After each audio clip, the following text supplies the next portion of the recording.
Psychology کے مطابق 90% لوگ جو باتیں میسجز کر کے کرتے ہیں وہ کبھی بھی شخص کے منہ پر کہنے کی جرت نہیں کر سکتے۔ فجر اور تہجد خاموش نمازی ہیں، ان میں بہائے گیانسو کی پکار صرف اللہ دیکھتا ہے اور سنتا ہے، تبھی تو ان میں مانگی گئی دعائیں اثر رکھتی ہیں، تبھی تو ان کو ادا کرنے کے بعد انسان کا دل سکون سے بھر جاتا ہے۔ احساس کی دنیا الفاظ کی دنیا سے بہت مختلف ہے۔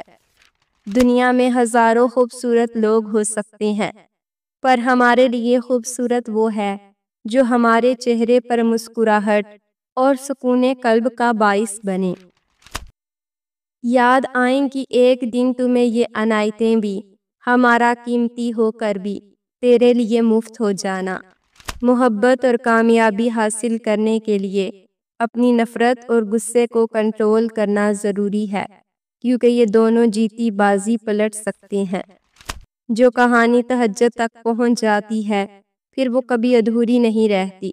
چاہت سے نصیب تک کا جو فاصلہ ہے وہ بس ایک دعا ہے۔ تہجد میں بہنے والا ہر آنسو اللہ سے کن کہنے کی سفارش کرتا ہے۔ آنسوؤں کا ہر قطرہ دنیا کی ہر چیز سے مہنگا ہے، لیکن کوئی اس کی قیمت اس وقت تک نہیں جان سکتا جب تک وہ اس کی اپنی آنکھ سے نہ نکلے۔ حد میں رہنا اللہ تعالیٰ کی بہت بڑی نعمت ہے۔ پانی حد سے بڑھ جائے تو طوفان بن جاتا ہے، اور آدمی حد سے بڑھ جائے تو شیطان بن جاتا ہے۔ جو دوسروں کو عزت دیتا ہے اصل میں وہ خود عزت دار ہوتا ہے، کیونکہ انسان دوسروں کو وہی کچھ دیتا ہے جو اس کے پاس ہوتا ہے۔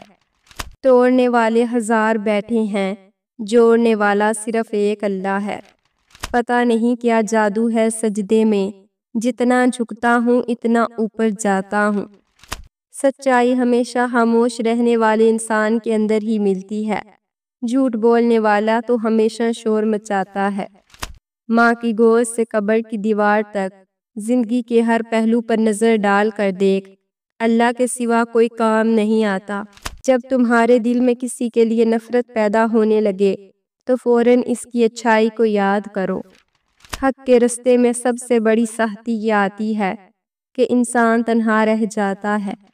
اپنے بہترین وقت کو نماز میں وقف کرو، کیونکہ تمہارے سب کام تمہاری نماز کے بعد ہی قبول ہوں گے۔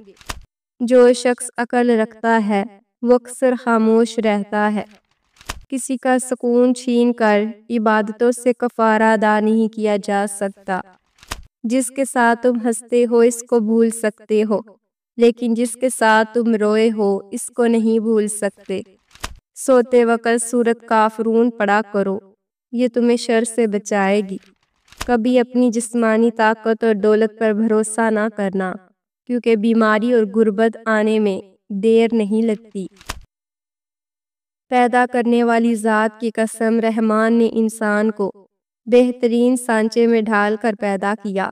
جہنمی اور جنتی وہ بعد میں بنتا ہے۔ صرف جائے نماز وہ جگہ ہے جہاں رو لو تو سامنے والا تماشا نہیں بناتا۔ مایوس مت ہو، کیونکہ زندگی کہیں سے بھی شروع ہو سکتی ہے۔ عشق پر عشق نازل ہوتا ہے، تبھی تو محمد صلی اللہ علیہ وآلہ وسلم پر قرآن نازل ہوا۔ پریشانیوں اور مصیبتوں کا سب سے بڑا اور خوبصورت حل نماز ہے۔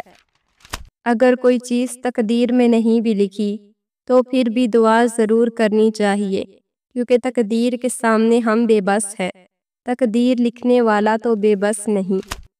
حق کے رستے میں اگر ساری کائنات بھی تمہارے خلاف ہو تو بھی تم یہ یقین رکھو کہ اللہ تمہارے ساتھ ہے۔ حضور پاک صلی اللہ علیہ وآلہ وسلم کا فرمان ہے، جب تم کسی مریض کی عیادت کو جاؤ تو اس سے کہو کہ تمہارے لیے دعا کرے، اس کی دعا فرشتوں کی دعا کی مانند ہوتی ہے۔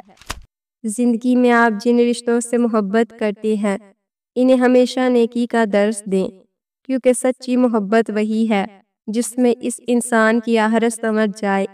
بہترین تعلق وہی ہے جو ابتدا سے انتہا تک ہو۔ وہ جنت ہی کیا جس میں آپ کے پیارے آپ کے ساتھ نہ ہو۔ مکان کچا ہو یا پکا زندگی گزر جائے گی، لیکن ایمان پکا نہ ہو تو آخرت کی زندگی گزارنا مشکل ہو جائے گا۔ کوئی دن ایسا نہیں جب میں نے رحمان کو رحیم نہ پایا ہو۔ رسول اللہ صلی اللہ علیہ وآلہ وسلم نے ارشاد فرمایا، جو مسلمان مجھ پر درود پڑھتا ہے اس کے لیے فرشتے استغفار کرتے ہیں۔ نصیحت وہ سچی بات ہے جسے ہم کبھی غور سے نہیں سنتے، اور خوش آمد ایک بدترین دھوکہ ہے جسے ہم پوری توجہ سے سنتے ہیں۔